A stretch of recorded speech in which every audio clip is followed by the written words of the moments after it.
মুর্শিদ আমার হুজুরি সাকি মহিমা জানে, গলার মালা বানায়া ধীরে ধীরে টানে। এরপরে একটা আওয়াজ হয়েছে, হিমহে না হিমতে না কিরকম, এটা এডিটের কারণে হয়েছে নাকি বাস্তবে হয়েছে এটা বুঝারও ব্যাপার।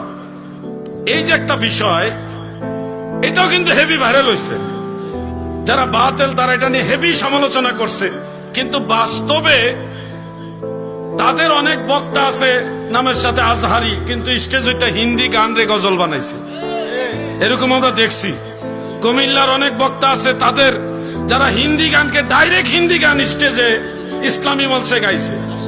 তাদের অনেক বক্তা আছে ঘন্টায় ঘন্টায় মেসেজ ড্রপ করে।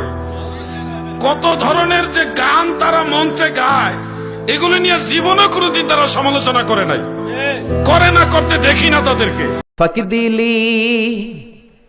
ফাঁকি দিলি শুধু জনগণকে, আল্লাহর দরবারে বরখাস্ত খাস্ত হায়, পাপ করিবার হস্ত হস্ত হায়। তাই যদি হয় ব্যস্ত ব্যস্ত, কি করিলি দুনিয়াতে নিজেকে সঠিক বলে। ফাঁকি দিলি শুধু জনগণকে, আল্লাহর দরবারে বরখাস্ত খাস্ত হায়, পাপ করিবার হস্ত হস্ত হায়। তাই যদি হয় ব্যস্ত ব্যস্ত, জোরে বলেন ঠিক কিনা।